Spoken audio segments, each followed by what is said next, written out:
Supreme Court strikes out appeal by People's Democratic Party and its candidate, Atiku Abubakar. Food and Drug Administration approves medication for treatment of drug-resistant tuberculosis. In international news, Hong Kong prepares for more protests after large peaceful rally. And in sport, 30 African teams battle for Tokyo 2020 Olympics Games slots.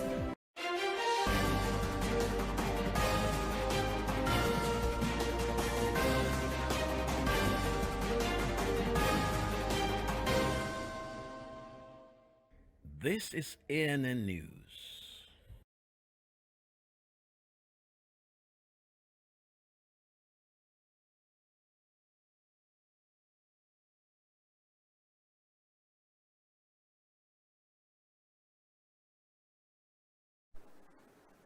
I am Olajumoke Olatunji. The Supreme Court has given a final verdict on the February presidential election. The Supreme Court struck out an appeal filed by the People's Democratic Party and its presidential candidate, Alhaji Atiku Abubakar, on Tuesday. The party and Atiku Abubakar filed an appeal to challenge a ruling of the Presidential Election Petition Tribunal, which held that they failed to file a response to an application by the All Progressives Congress in May. The APC's application had prayed for, among others, the dismissal of the appellant's petition at the tribunal.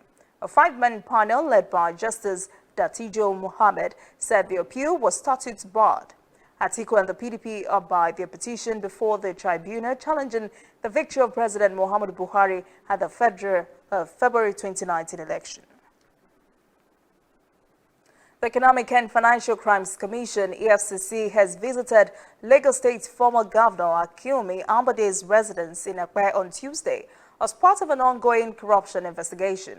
EFCC spokesperson Tony Orilade says Ambode is under a corruption probe which prompted the search warrant on his home. Orilade says billions of naira was allegedly misappropriated in the 4 years of Ambode's administration in office, and detectives have been busy trying to untangle all webs around the alleged corruption. Orilade says multiple bank accounts holding billions linked to Ambode were frozen as part of the probe. The anti-graft agency in a statement says it does not raid or it did not raid Ambode's house, but is only being investigated like other former governors.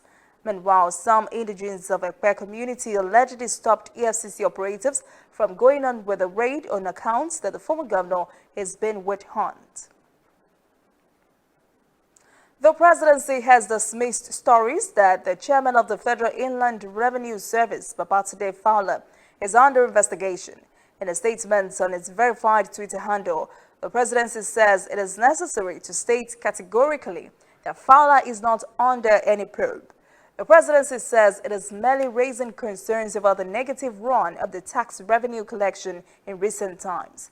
Meanwhile, today Fowler has replied to the query from the president's quarters on FIR's inability to meet revenue projection targets. Fowler says part of the problem arises from the non-oil revenue collection and the total budget collection figure. Food and Drug Administration (FDA) has approved a medication called Pritomanid for treatment of drug-resistant tuberculosis infection. Pritomanid is an antibiotic targeted at the most dangerous types of tuberculosis infections. World Health Organization says only around 34% of infected patients with drug-resistant TB survive. Pritomanid has been developed and clinically evaluated by TB Alliance, a non-profit product development partnership dedicated to the discovery and development of new, faster-acting and affordable medicines for TB. Nigeria is one of the countries included among the 30 high-burden countries for TB, TB-HIV, and drug-resistant TB. Coffee is the most valuable and widely traded tropical agricultural commodity in terms of production and earning. Over 25 billion smallholder farmers produce 80% of the world's coffee, and coffee provides livelihood for a further 100 million people in coffee-producing countries. It is one of the most widely consumed beverages around the world, with an estimated 3.5 billion cups of coffee consumed worldwide daily. As the world coffee output continues to increase, Nigerian farmers are calling for more support in boosting coffee production. Samson Omali reports. In Nigeria's Plateau State, it's home to several dormant volcanic mountains. The landscape and its weather conditions make it perfect for growing the unique Blue Mountain Arabica coffee. This is the south, and this is Vom. Why the Arabica coffee grew up very fine? One, the soil richness. Two, the highest altitude. Then thirdly, the weather. In fact, from America, London, India, even China, Japan, Germany, all they have come here. David Dung is an entrepreneur and also the CEO of Kim's Coffee. He regularly educates local coffee farmers on best practices to improve their yield. In Kim's Coffee, what we do basically is just we're consulting, we're farmers, we're at the same time coffee added value. And what we do in the consulting firm, what we do is we work with the farmers and teaching them this simple practice, the pruning, the stunting, the sterilization, the storage, so that we have very good production, good quality coffee, and have a very good sustainable project at the end of the day. Coffee is the world's second most traded global commodity after oil. Africa accounts for about 12% of global supply. Coffee farmers like Christopher and coffee processors like David could boost local production of coffee with the improvement in infrastructure and access to credit. The Plateau Agricultural Development Program is a government agency responsible for interfacing with coffee producers. It claims much is being done to provide farmers with services to improve yield.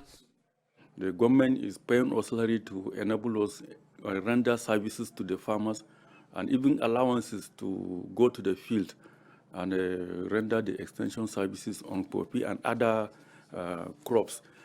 In the past, the government also gave us money to multiply coffee seedlings, and we did that, and we launched the promotion of coffee production by supplying them the seedlings free of charge. And so, if coffee production soars here, it could complement oil as a major foreign exchange earner and allow producers like Christopher and David to tread a path towards greater success.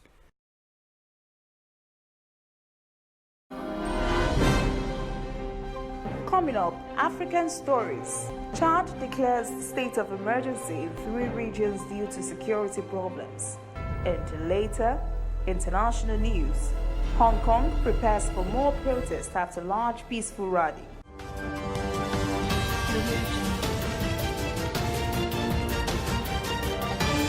You are watching ANN.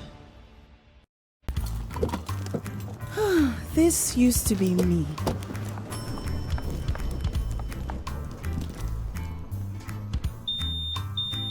But that was before I got the perfect bag. It's handy and easy to use.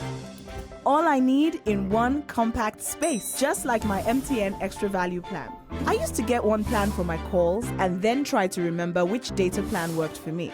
Roaming was a totally different ballgame. Not anymore. I've got the MTN Extra Value all-in-one plan. If you're a data buff like me, you get extra data with some talk time. And if you like to make calls, you get extra talk time with some data.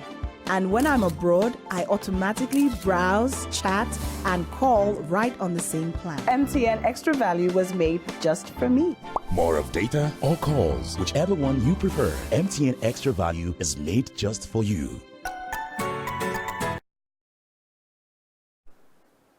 Welcome back. This is ANN News. Now to African stories.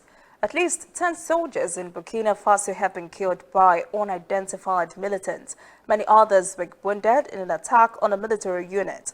The army says in a statement Monday's barbaric attack occurred in the early hours of the morning in Kutugu. It did not provide much further details Burkina Faso has been overrun by Islamic violence this year. Hundreds of civilians have died and more than 150,000 have fled their homes because of the attacks spreading across the Sahel region by jihadist groups with links to Al-Qaeda and Islamic State. The army says in reaction to the barbaric attack, a vast air and land search operation will be carried out to neutralize many assailants. Last year, Ouagadougou governments declared a state of emergency in several northern provinces bordering Mali, including Soum, as a result of deteriorating security. Chad's Council of Ministers have declared a state of emergency in 3 provinces on Monday because of what they call a decline in security. A government spokesman said in a statement, the state of emergency is in place in the western Tibesti region bordering Niger, the eastern Sila and Wada regions bordering Sudan. The statement added that the state-imposed emergency will run from Tuesday till September. In fights against Ebola in the Democratic Republic of Congo and border towns, more than 60,000 traders in eastern DR Congo who cross the border regularly into Rwanda and Uganda are now going to be vaccinated to curb an Ebola outbreak. Cases recorded recently in the trading hub of Goma have raised concerns of cross-border spread. The coordinator of the Ebola response in DR Congo, Jean Jacques Muyembe, says health authorities in Rwanda have also ordered 100,000 doses of the vaccine for a similar campaign targeting traders. Ebola virus has killed more than 1,900 people. Over the last month, Rwandan border officials have been limiting the number of traders they allow cross over to Goma each day. It is not clear when the mass vaccination campaign will start.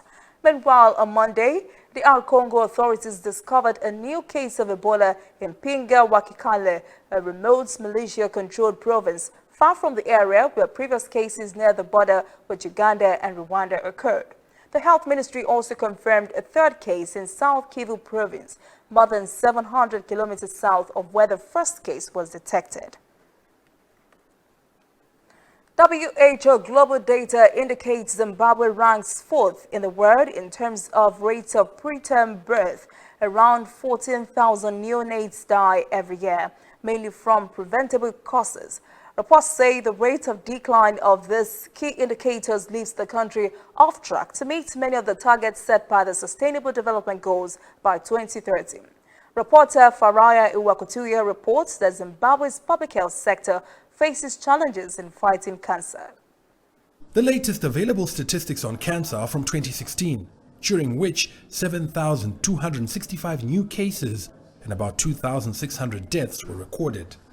Startling figures that highlight an escalating crisis which is worse than the numbers show. It is also very important for us to point out that these statistics, they actually, in as much as they are important in our programming, they actually underestimate the situation. Why? Because these are the people who have afforded to be diagnosed of cancer. So we are counting the cases that they have afforded to be diagnosed of cancer, yet there are a majority of people who cannot even afford the cost of diagnosis. But even those who detect the disease find it hard to access treatment services available at just 2 public facilities. Apart from the cost of treatment itself, the centralization of services means that people are supposed to move or to migrate from a rural area to come to Harare or to Bulawayo to access those services. So there are other costs which we normally call the hidden cost to cancer. The transport cost, the accommodation cost while they are receiving treatment in the inn in Harare or Bulawayo, and also the food cost. The sheer amount of work the treatment equipment has to go through has also led to problems. In March, all 3 radiotherapy machines at this hospital were down, leaving hundreds of patients stranded. Misconceptions and myths about cancer have also worsened the crisis. According to the Zimbabwe National Cancer Registry statistics, 81% of the cases are diagnosed at advanced stage, usually stage 3 and stage 4. And that in itself gives us less chances of curing the cancer. So we have a very big information gap. Correct information about cancer and correct information about modern cancer treatment need to be available. Should that happen, and more resources directed to spreading treatment beyond the two big cities, then many more here will have a chance to fight and beat cancer. When we return, international news. Hong Kong prepares for more protests after large peaceful rally. And later, sport. 30 teams battle for Tokyo 2020 slots.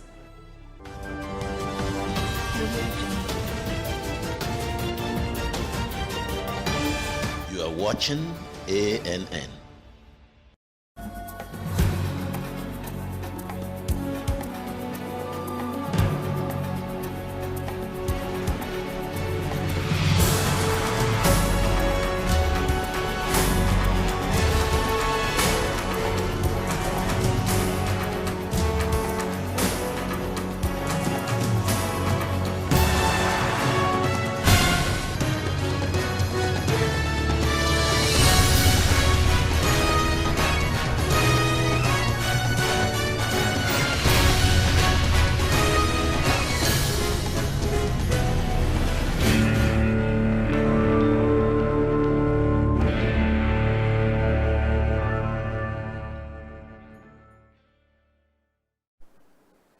Welcome back. This is ANN News. Now to international stories.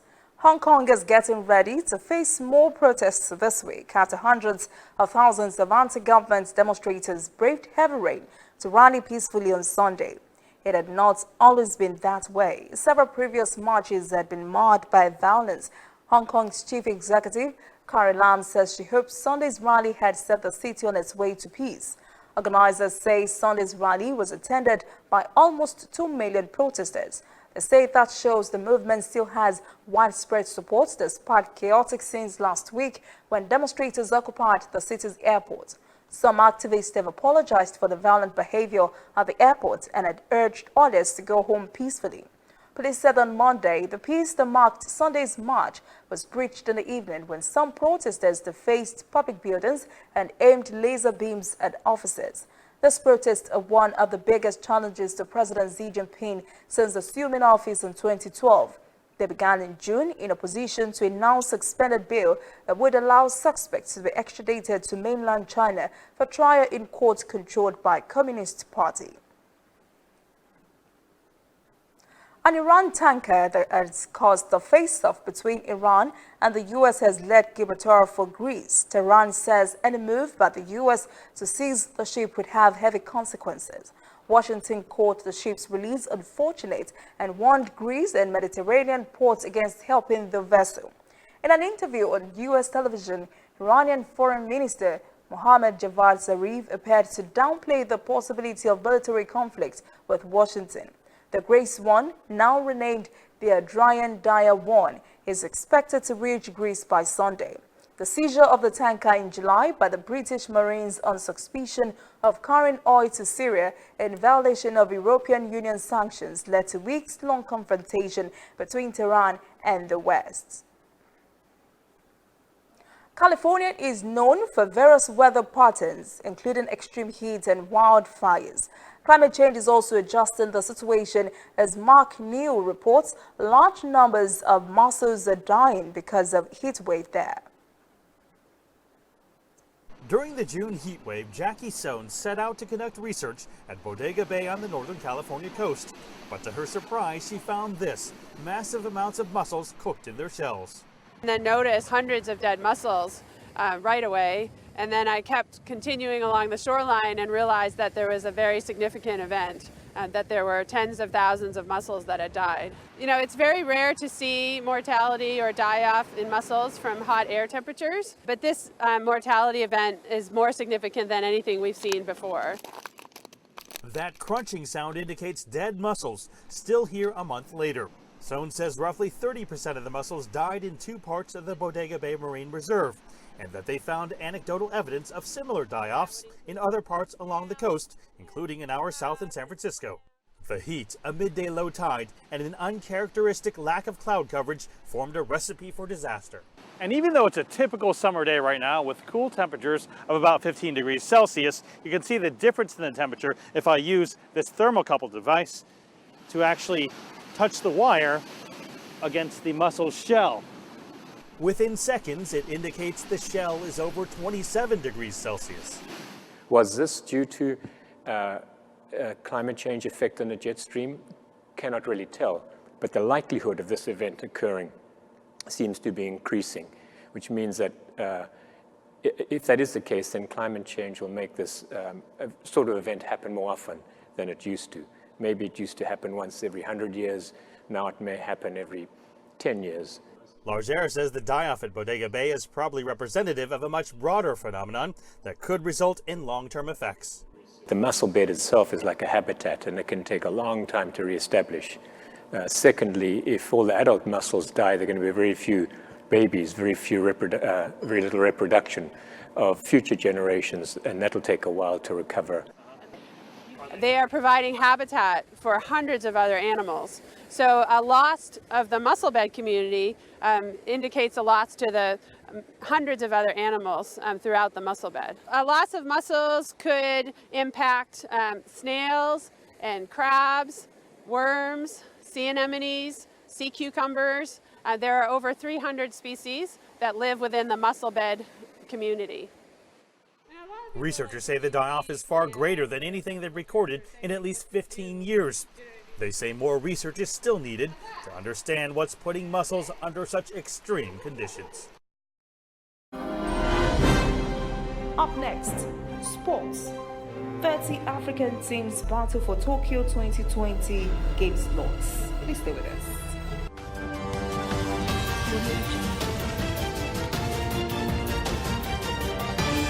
You are watching ANN. Whether in your house, at your office, on your phone or online, we are there. We have the facts behind the headlines. We cut to the chase with the news you really need. We cover every angle. We are the bigger, better news network. We are African News Network. ANN. Watch ANN News on MITV from a truly African spirit. Welcome back. This is ANN News in Sport.